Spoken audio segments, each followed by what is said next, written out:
We all set new goals at the beginning of each semester, and for most of us, one of the goals is the promise of not letting our studies pile up until the end of the semester.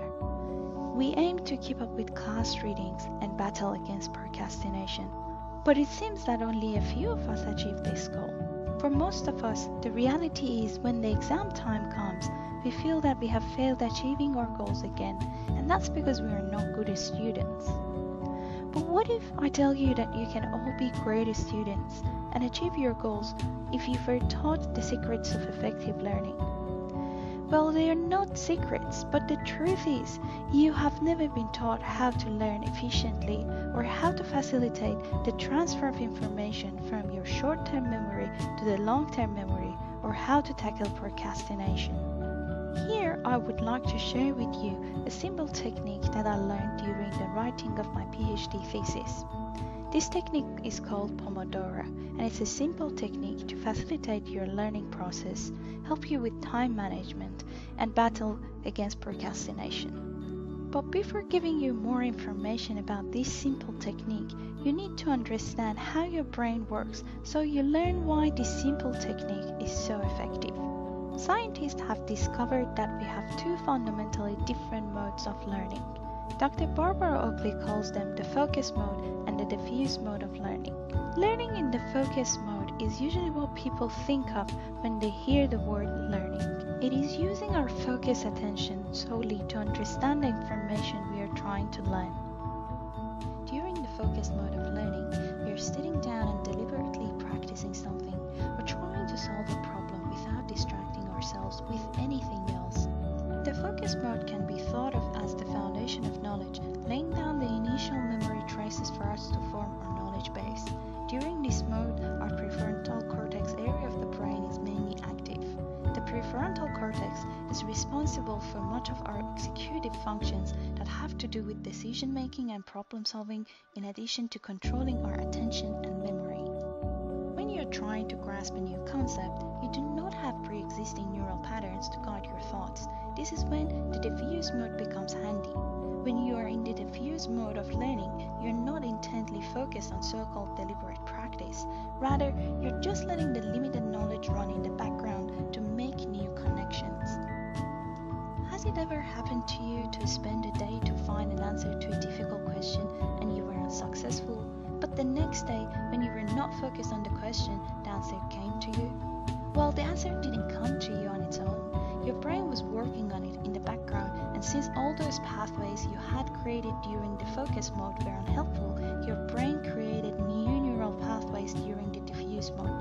Unlike the focus mode, diffuse mode doesn't seem to have one central area in the brain that is mainly responsible. It seems to be a division of labor of multiple areas of the brain. Diffuse attention has also been shown to be especially important to creativity and creative problem solving. Now that you understand these two modes of thinking, you need to know that the interplay between these two modes is one of the most important bases for learning. That means to be able to learn efficiently, you need to actively change between these two modes. To truly learn something and store knowledge permanently in our brains, we need to learn the material by focusing intently on one piece of information. Thereafter, we use our diffuse mode to get a big picture idea of what we are learning. During diffuse mode of thinking, our brain is passively internalizing the information and searching for potential connections and neural pathways within the stored information in the brain. This is great for the brain because the search for potential connections is what enables us to get that big picture perspective. The Pomodoro technique is one of the first steps for you to practice using both modes of your brain. It was developed by Francesco Cirillo in the 1980s. Pomodoro is the Italian term for tomato. The technique works by getting you to structure your work in 25-minute sessions, each separated by a short break. Cirillo took the name from the tomato-shaped kitchen timer that he used to manage his time as a university student. The method is remarkably simple. Each 25-minute session is one Pomodoro. When you complete one, take a 5-minute break before embarking on the next task. When you have completed 4 Pomodori, take a longer break to rest and recharge. For example, if you're learning a new task, reading a Just focusing on the task for hours is not efficient learning.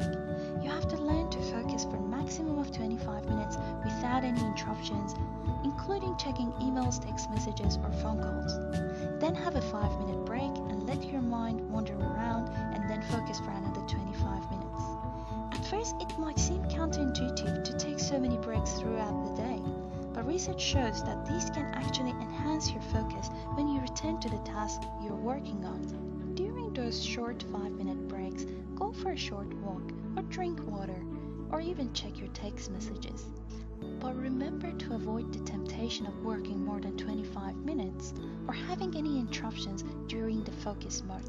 Using Pomodoro not just helps you to maximize your brain efficiency, but also helps you to understand how much time you waste during each task and how short each task will be if you don't have any interruptions.